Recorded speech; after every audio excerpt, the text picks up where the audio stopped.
Do you know when the last Japanese soldier of World War II actually surrendered? Might be an odd question, which we'll come back to later, but it does explain why a not very well equipped or trained military gave the Allies such a massively hard time. So this is part of Boker's History Knife and Tool. They do another version of this, but it's got two blades and I couldn't actually find any reference to that.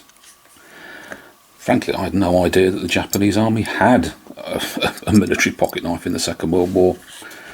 It's going to complement my collection though, because I've got already the Spanish one, the very chunky British one, and the German one, all of which we've actually had a look at in a separate video. This obviously is a lot smaller, doesn't have anywhere near as many tools, and will probably be quite a lot easier to lose, frankly, than these ones.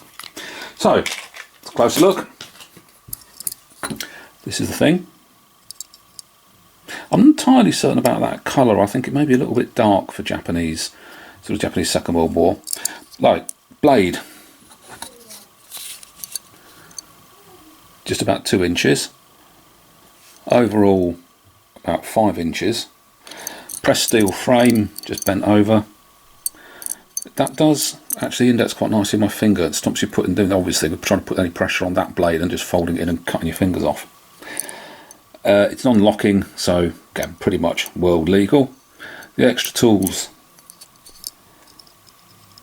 bottle opener, sorry, and a tin opener. The tin opener is actually slightly different to the original, which I guess is Boker making it so that it can't actually be passed off, aged and passed off as an original. This sort of cutting edge is actually on the outer side of the originals. Yeah, it'll hopefully stop anybody passing one of these off as a genuine original one. They are extraordinarily rare, certainly in Europe. I haven't seen any for sale. Well, I haven't managed to find any for sale.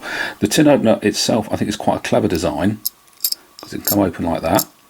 The little clip holds it closed in that position, and also in that position.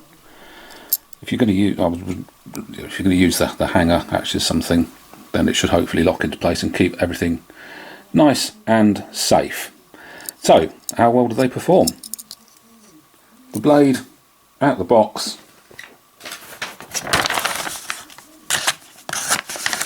Right. Reasonably sharp. Could do with a bit of a strop, I guess, but it'll do. The bottle opener,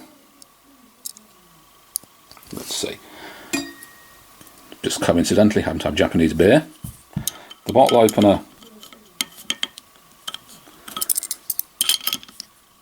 doesn't actually work very well at all on this.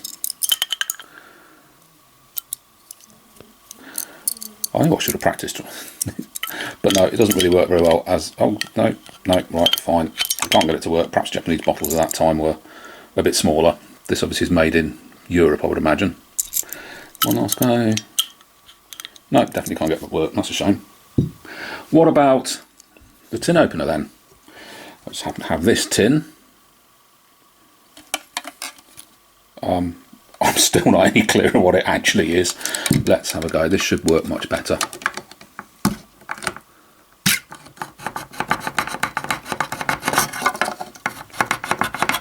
Well, a bit better.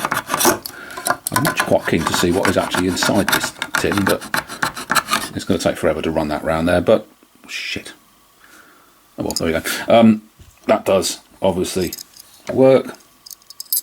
So I think the total price is about £15. It's quite an interesting little item of history. I would like to see what else Boker's History Knife and Tool range is going to comprise of, because I will inevitably end up buying a few more, I think. Just trying to avoid the wet patch over. So, to answer the question, the last Japanese soldier of the Second World War surrendered in 1974. Yep, 29 years this bloke, Hiro Onada, held out on one of the Philippine islands. He was getting a bit of a pain though by that stage to the locals. Fortunately, there's 7,640 islands that make up the Philippines, and he only lived on one. And he only surrendered in the end to this guy, who was his former commanding officer, who came from Japan to actually say, look, just stop it. It's 29 years on. Just stop being an idiot. Give up. You've not, you know, how healthy, just stop it now. Stop it.